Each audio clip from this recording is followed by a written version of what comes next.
بسم اللہ الرحمن الرحیم۔ اللہ کے بابرکت نام سے شروع کرتا ہوں جو بڑا مہربان ہے اور نہایت رحم کرنے والا ہے۔ دیکھتی آنکھوں سنتے کانوں کو میرا سلام پہنچے۔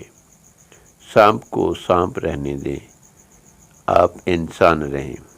سانپ کی فطرت ڈسنا اور انسان کی فطرت ہے۔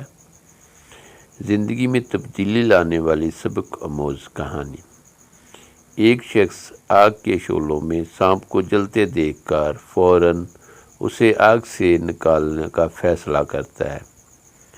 سانپ پکڑتے ہی سانپ اس شخص کو ڈس لیتا ہے۔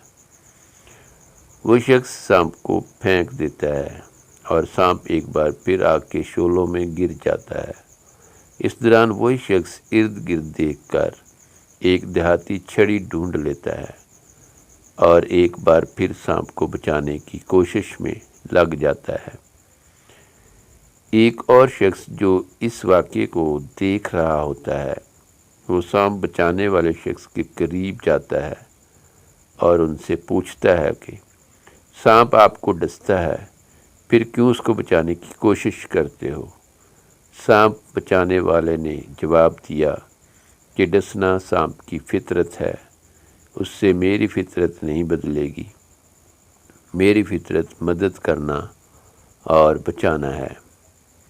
کسی کی بری فطرت کی وجہ سے اپنا رویہ مت بدلیں اور نہ ہی انسانوں کی مدد کرنا چھوڑیں۔ بس مدد کرتے وقت محتاط رہیں۔ یہی زندگی ہے، یہی اسلام اور انسانیت ہے۔